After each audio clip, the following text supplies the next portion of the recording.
Good morning, amiguinos. Bienvenidos a una semana más de actividades. Esta semana nos toca el desarrollo del tema sobre la Revolución Francesa. Bien, vamos a compartir el tema.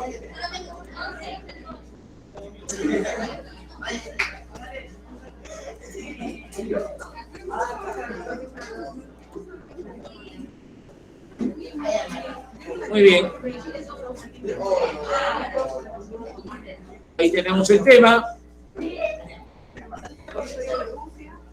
Segundo tema de la segunda unidad, Revolución Francesa. Empezamos y subrayamos las ideas centrales. Dice ahí, la Revolución Francesa abarca el periodo comprendido entre los años de 1789 al 99. Este importante proceso social constituye un hito en la historia moderna porque significó el fin del antiguo régimen. Causas de la Revolución Francesa. Tres tipos de causas provocaron la revolución. Tenemos las causas de orden económico. Desde 1760 se produjeron malas cosechas, lo que provocó el alza de los precios y el descontento de los sectores populares. Además, se incrementó la crisis financiera por el derroche de la corte y los conflictos bélicos. Ojo, la corte de Versalles, donde residía el rey, conjunto con la corte, dentro de Versalles pues se hacían grandes derroches de los fondos del Estado. Se organizaban obviamente grandes reuniones con la nobleza y ahí se despilfarraba el dinero, ¿no?, justamente del Estado francés. Luego, dentro de las causas sociales, los burgueses estaban descontentos porque a pesar de su creciente poder económico, tenían poco poder político, pues los altos cargos de gobierno y del ejército eran ocupados por la nobleza.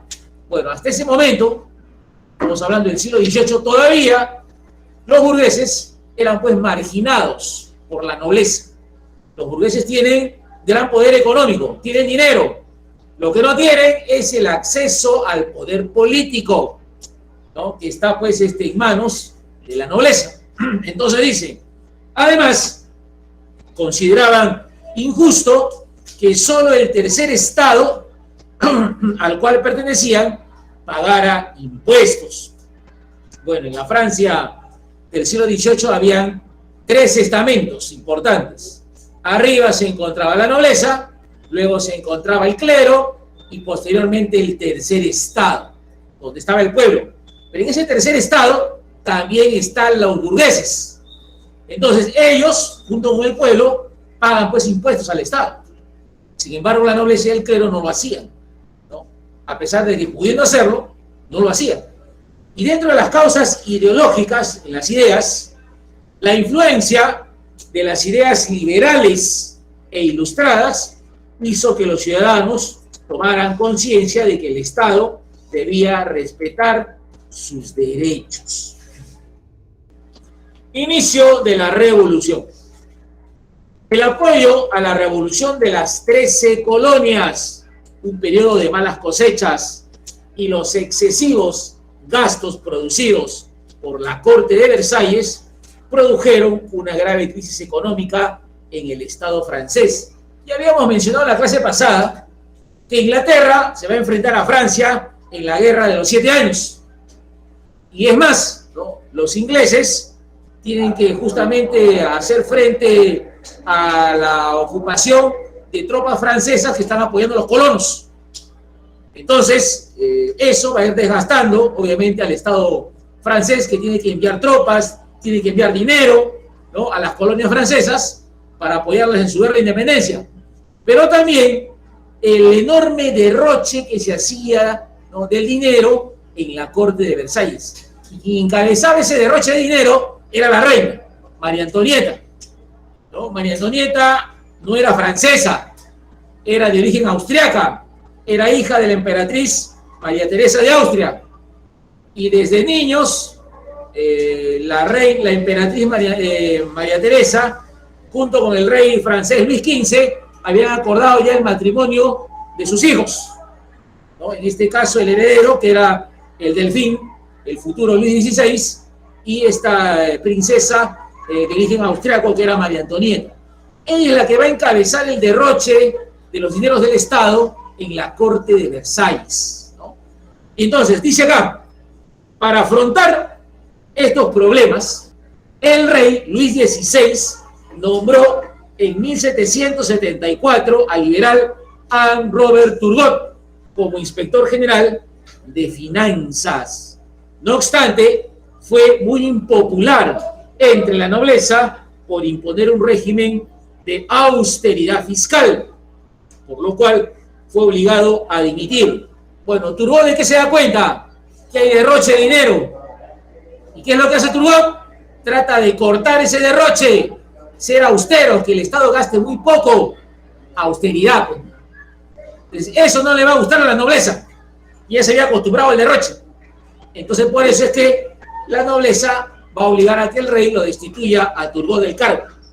Y luego dice ahí, en su reemplazo fue designado Jacques Necker, quien buscó acabar con la excepción que gozaba la nobleza de pagar impuestos. Bueno, el siguiente ministro, Necker, nos dice, bueno, si la nobleza quiere seguir derrochando, bueno, está bien, que derroche, pero que ahora pague impuestos, pues. Porque solamente lo pagaba el tercer estado, que era el pueblo y la burguesía. Entonces, ahora que paguen los nobles también, ¿no? Impuestos. Tampoco no quisieron pagar impuestos.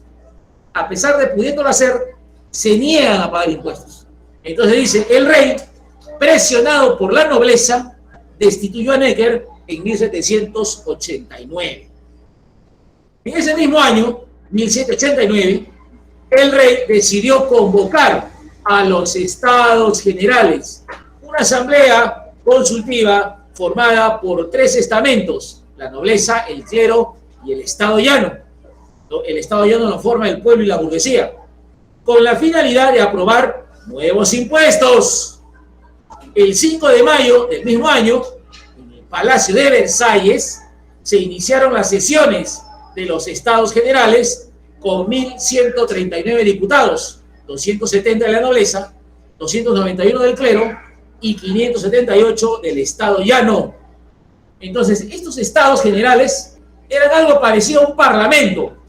Eran representantes de todas las regiones de Francia que se habían reunido para, de alguna manera, dar solución al problema económico, la crisis económica. Entonces dice acá, no obstante, surgieron desacuerdos en la asamblea sobre el sistema de votación. La nobleza y el clero pretendían que se votara por estamento, lo que le daba mayoría a los privilegiados, mientras que los delegados del tercer estado defendían el voto por persona. Entonces, eso les permitiría, obviamente, tener mayoría. Entonces, ¿quiénes son los estamentos privilegiados? Nobleza y clero, ¿no? Ellos defendían el voto por estamento, un voto de la nobleza, un voto del clero, un voto del Estado llano. La nobleza y el clero se unían 2 votos contra un solo voto del Estado llano. Ahora, ¿qué propone el Estado llano? No, votemos de manera individual. Entonces son 578 representantes del Estado llano, son mayoría, ante la presencia de la nobleza y del clero. Entonces ahí se arma una discusión. No votemos por estamento, no, mejor de manera individual. Y no se ponen de acuerdo cómo votar. Entonces dice acá, esto provocó la protesta de los representantes del tercer estado, quienes el 17 de junio de 1789 conformaron la Asamblea Nacional. ¿Qué es lo que hace el tercer estado? Como no hay acuerdo cómo votar, entonces el tercer estado, que son los representantes del pueblo y de la burguesía, deciden separarse de los estados generales, se separan y van a formar aparte lo que se va a conocer luego como la Asamblea Nacional. Entonces, estos representantes del tercer estado, ¿qué es lo que van a hacer? Ocupan un aula contigua, un salón vacío, ¿no?, dentro del Palacio de Versalles. Y ahí van a formar la Asamblea Nacional. Y dice acá, el 20 de junio, sus integrantes del tercer estado hicieron el juramento del juego de la pelota, acto que se realizó en un salón del Palacio en el que se practicaba este deporte y en el que se comprometieron a no separarse hasta elaborar una constitución. Ahí tienes a la izquierda esta famosa pintura que dice ahí el juramento del juego de la pelota. ¿Por qué se le llama así? Porque los miembros del tercer estado ocupan un salón vacío donde los nobles practicaban este deporte que era la pelota vasca, un deporte muy parecido al tenis de hoy en día. Entonces, en ese salón se reúnen todos los miembros del tercer estado y ahí esos miembros del tercer estado juran no separarse hasta darle a Francia una constitución. Por eso que se ve ahí en la pintura que están juramentando, ¿no?, con el brazo en alto, no separarse hasta darle a Francia una constitución. Y a partir de ahí se constituyen ellos como Asamblea Nacional, ¿no?, como Asamblea Nacional. Entonces dice, el 9 de julio, esta asamblea se transformó en una asamblea constituyente, ¿no? Porque ahora, bueno, el rey, ante la situación, decide pues que también la nobleza y el clero formen parte, ¿no?, de esta asamblea. Y ahora se constituye como asamblea constituyente, porque la idea es darle a Francia una constitución. Dice ahí, la asamblea constituyente, 1789 al 91. El 14 de julio de 1789, el pueblo sublevado asaltó la Bastilla, prisión real y símbolo del régimen absolutista. Ahí debajo tienes otra interesante pintura que dice la toma de la Bastilla. Ahí puedes ver una fortaleza. Esa fortaleza existió hasta el siglo XVIII, ¿no? Estaba localizado en París. Entonces, esa fortaleza era vista como el pueblo, como un símbolo de la monarquía absoluta. Ahí en el interior, esa fortaleza servía ya como prisión. Pero el día no había mucha gente, ¿no? Unos que otros, ¿no?, contados con la mano de los dedos, nada más habían ahí, ¿no?, algunos opositores al régimen, ¿no?, críticos al régimen que estaban ahí encerrados, unos que otros. Pero esa fortaleza era visto por el pueblo como símbolo, ¿no?, de la monarquía absoluta. Entonces el día, como dice acá, para la fecha indicada, 14 de julio, es que la masa, la turba, sale por las calles de París y se dirige hacia esta fortaleza, ¿no? Van a romper la seguridad de la fortaleza, ingresan al interior, dan muerte al gobernador de la prisión y van a liberar a esos unos cuantos presos que habían por ahí, ¿no?, que eran opositores al régimen. Y luego, al año siguiente, esta fortaleza fue demolida totalmente, ¿no?, piedra sobre piedra, ¿no? Hoy en día ya no existe la Bastilla, ¿no?, en Francia. Bien, entonces, sin embargo, esta fecha, 14 de julio, da inicio, pues, ¿no?, al movimiento de la revolución. Entonces dice, la noticia se difundió por toda Francia, produciéndose disturbios en las principales ciudades del país. Al mismo tiempo, en el campo se extendió un sentimiento colectivo conocido como el Gran Miedo, debido a que corrió el rumor de que bandas armadas organizadas por aristócratas quemaban las cosechas y mataban a los campesinos. Sin embargo, lejos de paralizarlos, el miedo produjo que los campesinos radicalizaran la revuelta asaltando y quemando castillos. El final del antiguo régimen.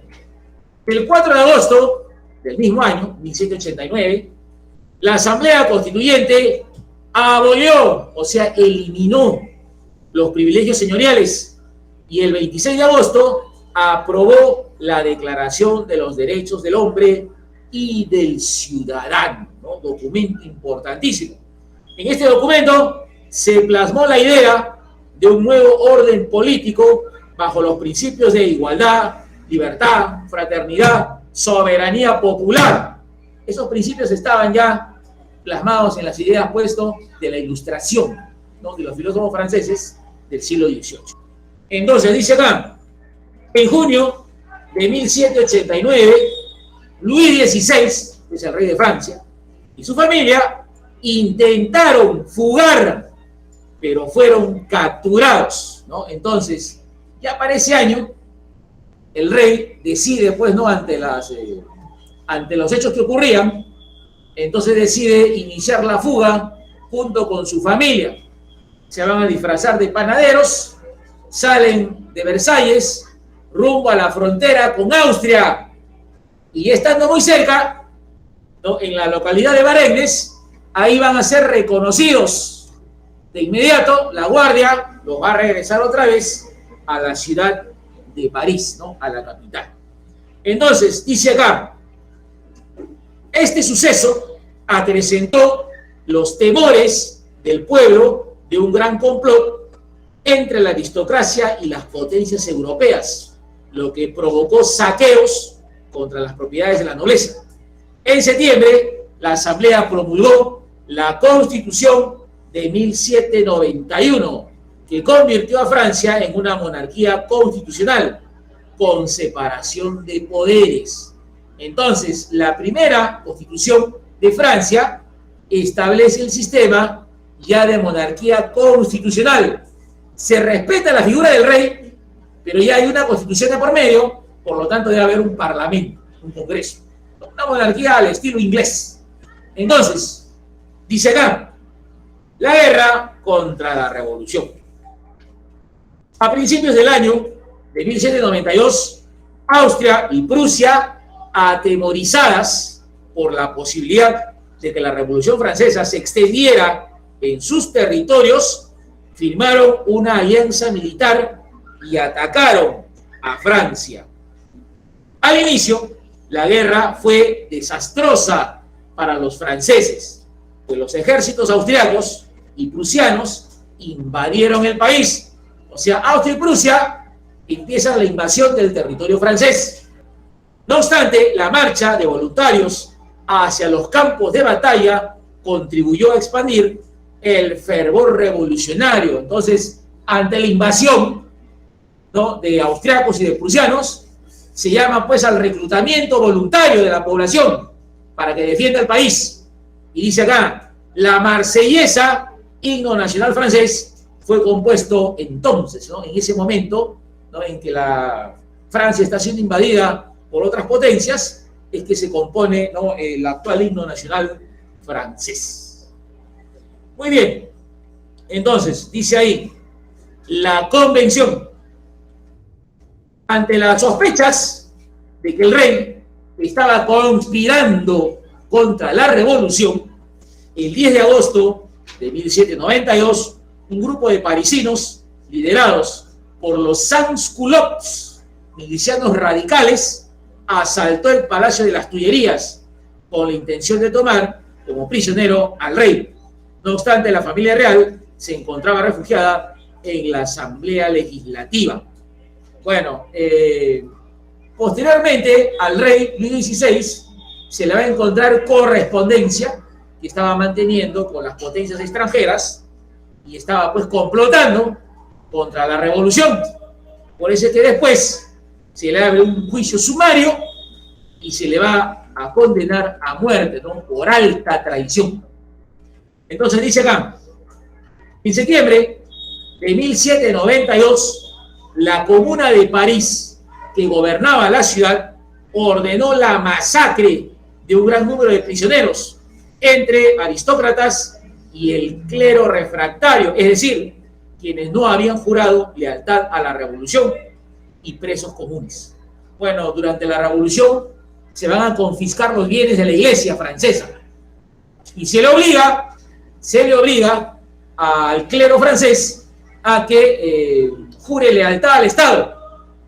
Obviamente algunos se negaron, unos lo hicieron, pero otros se negaron argumentando que solamente le debían pues fidelidad al Papa, ¿no?, y no al Estado francés. Entonces ese va a ser el llamado clero refractario. Y dicen, en ese mismo mes se convocó a elecciones para formar una nueva asamblea, a la que se llamó la Convención. La primera acción que tomaron sus miembros fue la proclamación de la Primera República. Entonces, durante la etapa de la Convención, uno de los grandes actos de la Convención es que le va a dar muerte al rey y a la reina. Y a partir de ahí va a establecer ya la República. Entonces dice, en la Convención, las facciones políticas principales eran las siguientes. Tenemos a los girondinos. Su postura era moderada y de defensa de la legalidad constitucional. Bueno, este grupo que era moderado, los girondinos, se les llamaba así porque la mayoría de sus miembros procedían de la región de la Gironda. De ahí el término de girondinos. Luego, la otra facción eran los jacobinos, partidarios de radicalizar la revolución y declarar a Francia una república. Bueno, estos señores que eran más radicales, ellos, por ejemplo, se reunían en un antiguo templo, el templo de Jacob, que es el término de jacobinos, porque acostumbraban a reunirse en ese templo, ¿no? Sus representantes. Y luego, la otra facción es la llanura. Era un grupo integrado por burgueses y republicanos de carácter moderado y fieles al espíritu de la revolución de 1789. Bueno, los jacobinos ocupaban el ala izquierda de la asamblea, que eran los más radicales, y los girondinos ocupaban el ala derecha. En cambio, ¿no?, los burgueses y republicanos, que eran mucho más moderados, ocupaban la parte baja, la llanura de la asamblea, ¿no? Bien, entonces, dice acá, la convención estuvo inicialmente controlada por los girondinos. El 21 de enero de 1793, Luis XVI fue acusado de traición y ejecutado en la guillotina. ¿Qué cosa era la guillotina? Un aparato, ¿no?, que servía justamente para mutilar. Fue un invento que nace también en la Revolución, que le pertenece al doctor Guillotín, ¿no? Y ahí el término de guillotina, ¿no? Era un artefacto que se va a emplear masivamente durante la Revolución, ¿no?, para dar muerte a todos los contrarrevolucionarios, y el rey es uno de los que lo va a estrenar, ¿no?, con su muerte. Bueno, ya les decía, al rey se le va a encontrar correspondencia que mantenía con las otras potencias, y eso va a servir para acusarlo de alta traición. Entonces, ante la alta traición, se le condena a la muerte, ¿no?, a la guillotina. Bien, entonces, ahí tenemos debajo este cuadro sobre la masacre de París de 1792, cuando recién estaba en pleno fervor la revolución. Dice ahí, la Convención Jacobina. El 2 de junio de 1793, las masas populares, liderados por Maximilien Robespierre, dieron un golpe de Estado contra la Convención, desplazando del poder a los girondinos. Posteriormente, el 24 de junio, los jacobinos aprobaron una nueva constitución. Entonces, el grupo radical que encabezaba Robespierre va a dar un golpe de Estado, ¿no?, contra los girondinos, que eran los más moderados. Dice ahí entonces, se incluyó en ella una nueva declaración de derechos del hombre y del ciudadano, para que incorporó el derecho al trabajo, a la instrucción y al alimento. Además, se estableció por primera vez el derecho a la insurrección contra un gobierno que violara los derechos del pueblo. Muy bien, entonces vamos a ver si ubicamos por acá la continuación. A ver, un momentito, aunque ya el tiempo nos está sobrepasando.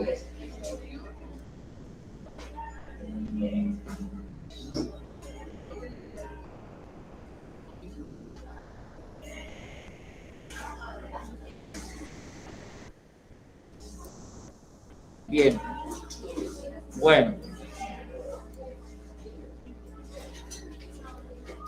bien, el tiempo ya nos va a sobrepasar, así que vamos a quedarnos en este punto y la próxima semana concluimos con esta parte final de la Revolución Francesa. Muy bien.